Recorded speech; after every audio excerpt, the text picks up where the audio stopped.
अस्सलाम वालेकुम व्यूअर्स, कैसे हैं आप? उम्मीद है कि आप खैरियत से होंगे। आज की इस क्लास में हम डिफरेंट स्पोकन इंग्लिश स्ट्रक्चर्स पढ़ेंगे जो कि बहुत ही इंपॉर्टेंट होंगे। हम रोज़मर्रा ज़िंदगी में इन स्ट्रक्चर्स का बहुत ज़्यादा इस्तेमाल करते हैं अंग्रेज़ी बोलते हुए। वो तमाम व्यूअर्स जिन्होंने अभी तक चैनल सब्सक्राइब नहीं किया, आप चैनल सब्सक्राइब करके बेल का आइकन दबा लें ताकि हर लेक्चर्स का नोटिफिकेशन आपको आसानी से मिल सकें। तो आइए वन बाय वन हम उन स्ट्रक्चर्स को डिस्कस कर लेते हैं जो हम रोज़मर्रा ज़िंदगी में ज़्यादा इस्तेमाल करते हैं। Did you find only me to, ये इस्तेमाल होता है क्या आपको मैं ही मिला था। क्या आपको मैं ही मिला था कहने के लिए क्या इस्तेमाल करेंगे? Did you find only me to का इस्तेमाल कर लेंगे। इसका फार्मूला कुछ इस तरह से बनेगा। Did you find only me to के बाद हम वर्ब की फर्स्ट फॉर्म इस्तेमाल करेंगे हमेशा। जैसे कि मजाक करने के लिए क्या मैं ही आपको मिला था। मजाक करने के लिए क्या मैं ही आपको मिला था। Did you find only me to joke, did you find only me to joke. झूठ बोलने के लिए क्या मैं ही आपको मिला था। झूठ बोलने के लिए क्या मैं ही आपको मिला था। Did you find only me to tell a lie, did you find only me to tell a lie. धोखा देने के लिए क्या मैं ही आपको मिला था। धोखा देने के लिए क्या मैं ही आपको मिला था। Did you find only me to deceive, did you find only me to deceive. ये हम कब बोलते हैं? जब कोई बंदा हमें धोखा देता है, बाद में हमें जब पता चलता है तो उसको हम ये बता देते हैं। ठीक है। सफर करने के लिए क्या ये गाड़ी आपको मिली थी। सफर करने के लिए क्या ये गाड़ी आपको मिली थी। Did you find only this car to travel, did you find only this car to travel. ये हम कब बोलेंगे? अगर कोई अच्छी गाड़ी नहीं है और लेट भी अगर किसी ने पहुंचाया है या उसकी जो हालत सही नहीं है, उस वक्त हम ये इस्तेमाल कर सकते हैं।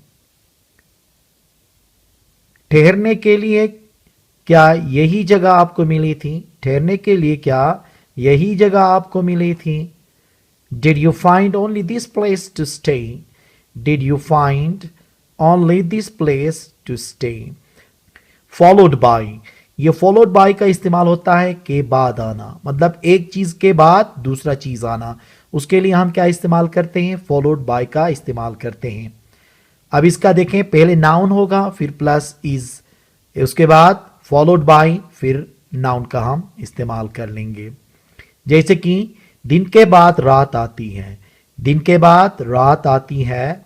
Day is followed bye night, day is followed bye night. हफ्ता के बाद इतवार आता है, हफ्ता के बाद इतवार आता है। Saturday is followed bye Sunday, Saturday is followed bye Sunday.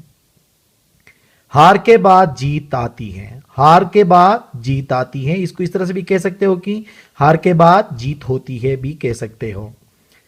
Defeat is followed bye victory, defeat is followed bye victory.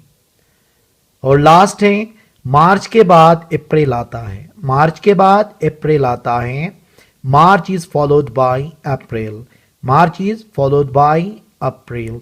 Would भी का हम इस्तेमाल करते हैं किस चीज के लिए? होने वाला या होने वाली। ठीक है। जो भी काम या जो भी बंदा, फर्ज करे मैनेजर होने वाला है या ससुर होने वाला है या कैप्टन होने वाला है, जब आता है तो वो जो भी नाउन आएगा उससे पहले हमने क्या रखना है? वुड भी को हमने मेंशन करना है, जिससे क्या होगा? होने वाला या होने वाली सेंस मिलेगी। अब इसका फार्मूला कुछ इस तरह से होगा, देखें। सब्जेक्ट, फिर उसके बाद हेल्पिंग वर्ब, फिर उसके बाद वुड भी, और आखिर में क्या आएगा? नाउन आएगा। जैसे कि मैं इस कंपनी का होने वाला मैनेजर हूं, मैं इस कंपनी का होने वाला मैनेजर हूं। तो क्या होगा? देखें, I am the would B manager of this company, I am the would B manager of this company. अब देखें ना, मैनेजर से पहले क्या लग गया? वुड भी लग गया, तो होने वाला मैनेजर हो गया।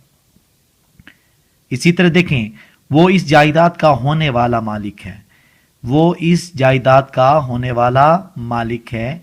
तो क्या होगा?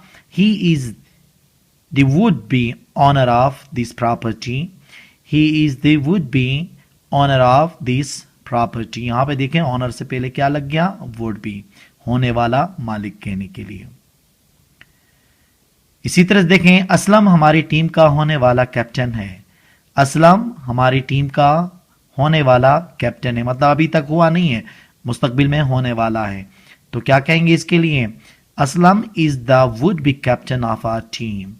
Aslam is the would be captain of our team. वो आपका होने वाला ससुर है। वो आपका होने वाला ससुर है। तो इसका क्या होगा देखें, he is your would be father in law. He is your would be father in law. तो होने वाला कहने के लिए क्या इस्तेमाल करेंगे हम, वुड बी का इस्तेमाल कर लेंगे। अपना ही मजा है, उसके लिए इस्तेमाल होता है its own charm. Its own charm, ठीक है। यहां पे इट्स ओन फीलिंग भी यूज करते हैं, ठीक है, लेकिन यहां पे क्या है, इट्स ओन चार्म है। अब यहां पे देखें इसका जो फॉर्मूला बनेगा वो पहले gerund, gerund means I N G form, फिर उसके बाद नाउन और हेज हेड। हेज प्रेजेंट के लिए, हेड जो है वो पास्ट के लिए इस्तेमाल होगा, और आगे है इट्स ओन चार्म। जैसे कि फुटबॉल खेलने का तो अपना ही मजा है, फुटबॉल खेलने का तो अपना ही मजा है। तो क्या होगा देखें, playing football has its own charm. Playing football has its own charm. तो अपना ही मजा है के लिए क्या इस्तेमाल हो गया देखें यहाँ पे, इट्स ओन चार्म, और हैज इसलिए इस्तेमाल हुआ कि ये प्रेजेंट का सेंटेंस है। वो बहुत अच्छा आदमी है, उससे बात करने का अपना ही मजा है। वो बहुत अच्छा आदमी है, उससे बात करने का अपना ही मजा है। He is a very good person, talking to him has its own charm. He is a very good person, talking to him has its own charm. अंग्रेजी बोलने का अपना ही मजा है। अंग्रेजी बोलने का अपना ही मजा है। Speaking English has its own charm. Speaking English has its own charm. Hostel में रहने का अपना ही मजा था। हॉस्टल में रहने का अपना ही मजा था। देखें अभी ये माजी के लिए है, तो हम यहाँ पे क्या इस्तेमाल करेंगे, हैड का इस्तेमाल करेंगे। Living in hostel had its own charm. Living in hostel had its own charm. School में पढ़ने का अपना ही मजा था। स्कूल में पढ़ने का अपना ही मजा था। तो इसका क्या होगा देखें, reading in school had its own charm. करने से कहना आसान, easier said than done, easier said than done। हम अक्सर कहते हैं ना कि गाड़ी खरीदना बोलने में आसान है लेकिन खरीदने में मुश्किल है, मतलब ऐसे काम बोलने तो आसान होते हैं लेकिन करने मुश्किल होते हैं। तो इसके लिए ये इस्तेमाल होता है। इसका फार्मूला ये होगा कि शुरू में वर्ब की फोर्थ फॉर्म जिसको हम जेरेंट भी कहते हैं, उसके बाद नाउन, फिर उसके बाद easier said than done का इस्तेमाल करेंगे। जैसे कि प्रेजेंटेशन देना बोलने में आसान है, करना नहीं। प्रेजेंटेशन देना बोलने में आसान है, करना नहीं। Presenting presentation is easier said done. Presenting presentation is easier than said than done. इसी तरह देखें, इम्तिहान पास करना बोलने में आसान है, करना नहीं। इम्तिहान पास करना बोलने में आसान है, करना नहीं। Passing exam is easier said than done. Passing exam is easier said than done. मकान खरीदना बोलने में आसान है, करना नहीं। मकान खरीदना बोलने में आसान है, करना नहीं। Buying a house is easier said than done. Buying a house is easier said than done. पहली पोजीशन हासिल करना बोलने में आसान है, करना नहीं। पहली पोजीशन हासिल करना बोलने में आसान है, करना नहीं। Getting first position is easier said than done. Getting first position is easier said than done. ये है get carried away. Get carried away इस्तेमाल होता है किस चीज के लिए, बहक जाना, ठीक है, बहक जाने के लिए इस्तेमाल होता है। तो इसका फार्मूला इस तरह से बनता है कि सबसे पहले सब्जेक्ट, फिर उसके बाद गेट कैरीड अवे का इस्तेमाल करेंगे। और ये गेट जो है वो टेंस के मुताबिक क्या होगा, इसका फॉर्म चेंज होगा। गेटिंग हो सकता है, गॉट हो सकता है, ठीक है। जैसे कि कभी कभी वो बहक जाता है, कभी कभी वो बहक जाता है। He gets carried away sometimes. He gets carried away sometimes. मैं बहक गया था, मैं बहक गया था। I got carried away. I got carried away. देखिए मैंने बता दिया था कि ये गेट जो है वो टेंस के मुताबिक क्या होगा, चेंज होगा। जब पास्ट सिंपल हमने इस्तेमाल किया तो गेट का कौन सा फॉर्म इस्तेमाल किया, यहां पे सेकंड फॉर्म इस्तेमाल किया। अहमद वहां बहक जाएगा, अहमद वहां बहक जाएगा। Ahmed will get carried away there, Ahmed will get carried away there. यहां पे देखें विल का इजाफा हुआ क्योंकि यहां फ्यूचर की हम बात कर रहे हैं। क्या वो बहक गया था, क्या वो बहक गया था। Did he gate carried away, did he gate carried away. से लेना देना नहीं को हम इंग्लिश में कैसे ट्रांसलेट करेंगे, ये स्ट्रक्चर इस्तेमाल करके nothing to do with, nothing to do with का इस्तेमाल होगा। से लेना देना नहीं, मतलब किसी भी चीज से लेना देना नहीं है, ठीक है। अब इसका फार्मूला कुछ इस तरह से बनेगा, पहले सब्जेक्ट, फिर उसके बाद हैव, हैज और हेड। हैव और हैज प्रेजेंट के लिए इस्तेमाल होंगे, हेड पास्ट के लिए इस्तेमाल होगा। नथिंग टू डू के बाद फिर ऑब्जेक्ट का इस्तेमाल कर लेंगे, ठीक है। जैसे कि मुझे उससे कोई लेना देना नहीं है, मुझे उससे कोई लेना देना नहीं है, ये प्रेजेंट के लिए इस्तेमाल हुआ है। तो क्या होगा देखें, I have nothing to do with him, I have nothing to do with him. उसे दौलत से कोई लेना देना नहीं है, उसे दौलत से कोई लेना देना नहीं है। He has nothing to do with wealth, he has nothing to do with wealth. उसे मुझसे कोई लेना नहीं देना नहीं था, उसे मुझसे कोई लेना देना नहीं था। देखिए यहाँ पे पास के लिए इस्तेमाल हुआ और यहाँ पे देखें पास के लिए हमने क्या इस्तेमाल किया, यहाँ हेड का इस्तेमाल किया है। तो अभी देखें, he had nothing to do with me, he had nothing to do with me. ईमानदारी का गरीबी से कोई लेना देना नहीं, ईमानदारी का गरीबी से कोई लेना देना नहीं। Honesty has nothing to do with poverty. Honesty has nothing to do with poverty. मेरा उससे कोई लेना देना नहीं है, मेरा उससे कोई लेना देना नहीं है। I have nothing to do with it. I have nothing to do with it. मेरा इससे लेना देना नहीं है, कहने के लिए क्या कहेंगे, I have nothing to do with it, ठीक है। तो लेना देना नहीं या लेना देने के लिए हम क्या इस्तेमाल करेंगे, नथिंग टू डू विद का इस्तेमाल करेंगे। सो मच सो दैट, इतना की कहने के लिए, इतना की कहने के लिए हम क्या इस्तेमाल करेंगे, सो मच सो दैट। अब इसके लिए क्या करेंगे, देखें फार्मूले में सबसे पहले सेंटेंस, फिर सो मच सो दैट करके फिर दूसरा सेंटेंस हम इस्तेमाल करेंगे। मतलब सेंटेंस और सेंटेंस के दरमियान में क्या होगा, सो मच सो दैट का इस्तेमाल करेंगे। और ये उस वक्त इस्तेमाल करेंगे जहाँ पे इतना की कहने के लिए मतलब कोई टर्म इस्तेमाल हो जाए। जैसे कि देखें, उसे कहानियाँ इतनी पसंद है कि वो रोज़ाना एक कहानी पढ़ती है, उसे कहानियाँ इतनी पसंद है कि वो रोज़ाना एक कहानी पढ़ती है। She likes stories so much so that she reads one story daily. She likes stories so much so that she reads one story daily. देखें so much so that किसके लिए इस्तेमाल हुआ, इतना की कहने के लिए। मतलब इसको इतनी कहानियां पसंद है कि वो रोजाना की बुनियाद पे क्या करती हैं, एक एक कहानी पढ़ती हैं।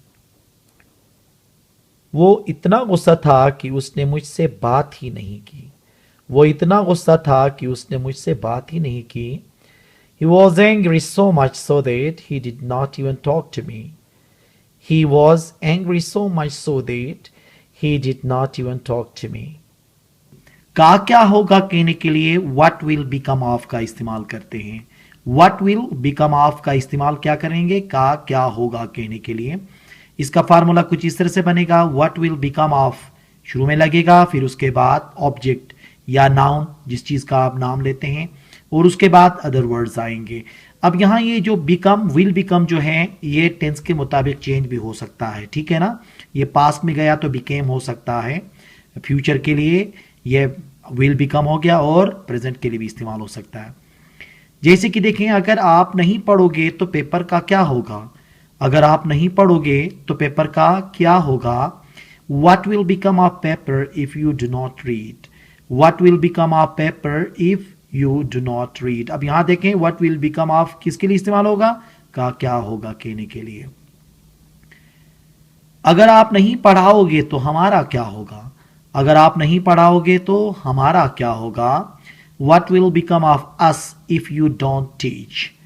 What will become of us if you don't teach? अगर वो 1 साल के लिए यहां आएगा तो इसकी नौकरी का क्या होगा, अगर वो 1 साल के लिए यहां आएगा तो उसके नौकरी का क्या होगा। What will become of his job if he comes here for 1 year? What will become of his job if he comes here for 1 year? उसके पैसों का क्या होगा, उसके पैसों का क्या होगा।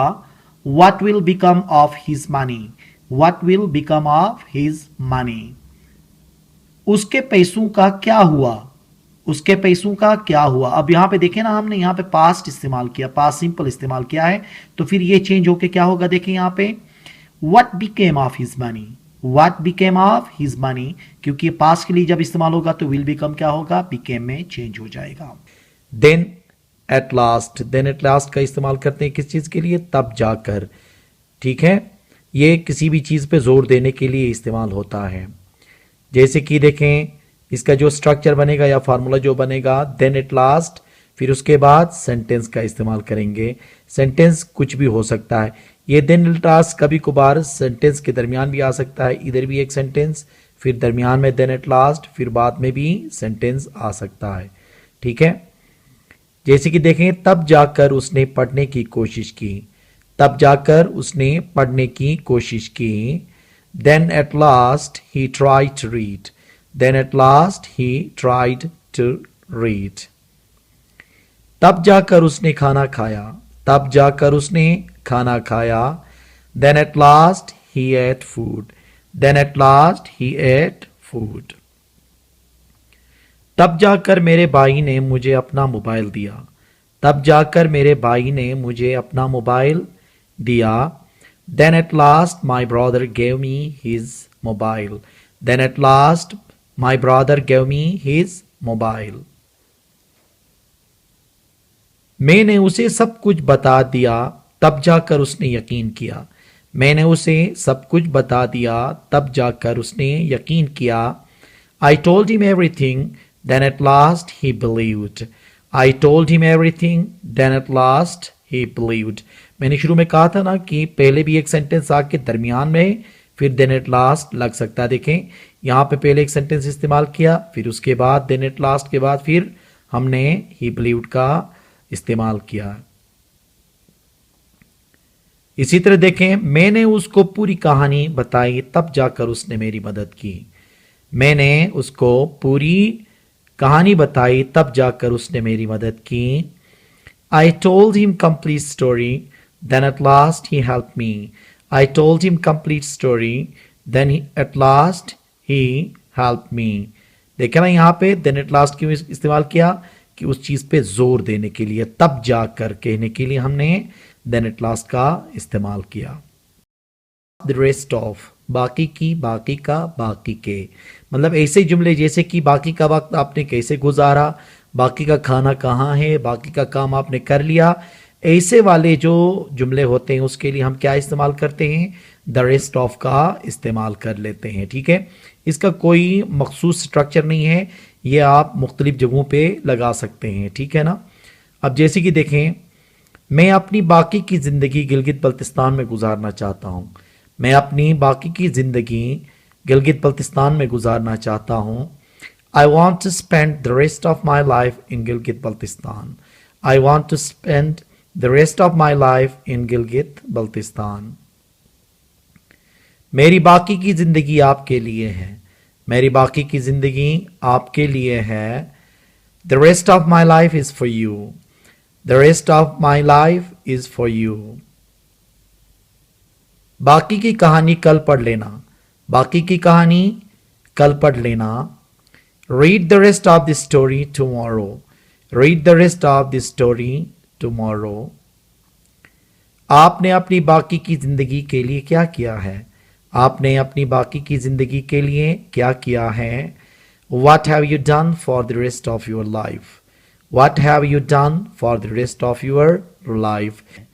एक बात तो पक्की है कहने के लिए इंग्लिश में क्या कहते हैं? One thing is sure. One thing is sure का इस्तेमाल करते हैं. इसका फार्मूला कुछ इस तरह से बनेगा.